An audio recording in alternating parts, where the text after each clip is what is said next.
Welcome back. The Air Force says its F-35 sustainment costs will grow to 14% more than it can afford, even if it gets all of the spare parts for the aircraft for free. The military's spare parts supply chain suffering a, quote, crisis in readiness. According to Stephen Rodriguez, he's founder and managing partner at One Defense, senior advisor at the Atlantic Council. He's writing about the state of the Pentagon supply chain with co-author Andrew Gonzalez in Defense News. Stephen, welcome. Thanks for coming on the program. You write in this piece, a key driver for the scarcity of components and parts is that many are sole sourced. And it appears from what you write, it's understandable that's good news. It's also bad news. How so? Well, thank you for having me on the show. I've been a longtime admirer and have had the fortune of having many friends on your show too. So it's great to be here. I think the primary issue, which we tried to quickly highlight in the Defense News article, is the differentiation between what's called sole source, or a single supplier that delivers the goods, quite literally, as well as what we call single source, which is having many suppliers delivering a single good. And this creates brittleness in the supply chain. It also tends to constrain the government into what they refer to as the dreaded vendor lock. So this is really an issue of competition, whether it's with China, with Russia, or pick your adversary or existential boogeyman.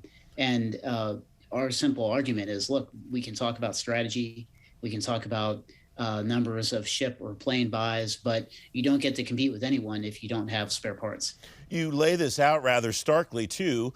You write about the lack of large single-pour aluminum and magnesium sand castings for aircraft, only 2 domestic suppliers of solid rocket motors, and you pose the question, which hopefully only is existential in the future: what happens if these tools stop arriving? How's the Air Force supposed to replace aircraft lost in combat quickly?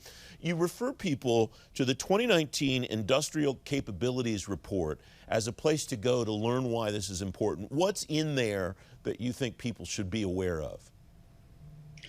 I think simply highlighting metrics, on shows like this, and even on a 900-word article in Defense News, it's easy to kind of gloss over a lot of the important metrics. I think the metrics are important because they validate to a sophisticated audience that this is indeed a problem. And as you noted, this report was from 2019. So this is also a recent problem. I think this problem began, it's difficult to figure out where challenges like this start. One of the places I think to look first is the infamous Les Aspin 1993 dinner with the major defense contractors. At the time, the major defense contractors were Legion, and they had this dinner where, to paraphrase, the Secretary of Defense said, "I need you guys to start buying each other and shrinking and consolidating. The Cold War is over.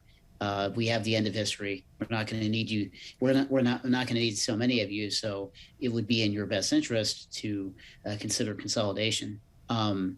And they followed his request to a T, and now we have massive consolidation in the industry, further highlighted by the news I think earlier this week with Huntington Ingalls buying Alion, I believe a Veritas portfolio company. So I think you continue to see that consolidation move from the prime contractors at the top of the pyramid down to the major service providers and the middle tier as well. You point to some solutions in this piece. One is that current contractor system integrators don't have strong enough requirements for surge capability in either the contract duration or the product lifecycle. What fixes that? I think one is requirements writing. Giving flexibility for surge capacity in terms of product orders. I think the second one is diversifying a supply chain base, which really, frankly, is an OSD policy, specifically an OSD industrial policy challenge. Industrial policy actually used to be a much bigger office than it was. I believe it used to be I think what they refer to as the old DUSD, Deputy Undersecretary position, before it was relegated to with respect to a DASD position. I think this is a major industrial policy issue around solving what I think, a primary issue I would highlight is the procurement lag for critical parts, for critical tools, things that are not easily replaceable. And right now, as we highlight in the article, this procurement lag is not 1 to 3 days, like you might expect from an Amazon purchase, or 1 to 3 months. It's 1 to 3 years. And again, the challenge in the questions we asked is, what satellites are we supposed to refloat into low Earth orbit if we don't have the rockets to get them up there? How do you replace a broken windshield on a F-22 or F-35 that takes 2 full weeks to arrive when you're in high intensity combat operations? These are real practical, and if I'm being honest, annoying questions that someone has to answer.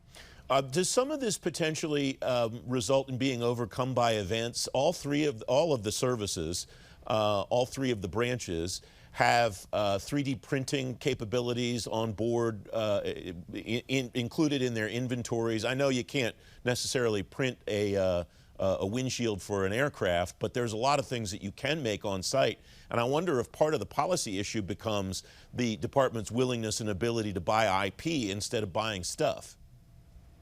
I think it's a great point. I wrote about this in War on the Rocks in 2014. I think the article was called Disrupted Defense, where I highlighted the intersection of robotics and 3D printing to build military capability, at least at the tactical level, which is really, in many cases, what we're talking about when we look at spare parts. There's some great companies out there that are emerging. They're all venture-backed companies like Icon 3D, I believe, based out of Austin. They're 3D printing homes at scale, but they're also, I believe, in exploratory discussions based on what you read publicly with the Marine Corps about building fighting positions and other large-scale 3D printing projects. You also have companies like Hadrian, focused more on space technology development at the 3D level. I think this is a great opportunity to revitalize the discussion around what you and I have been calling for some time, defense innovation.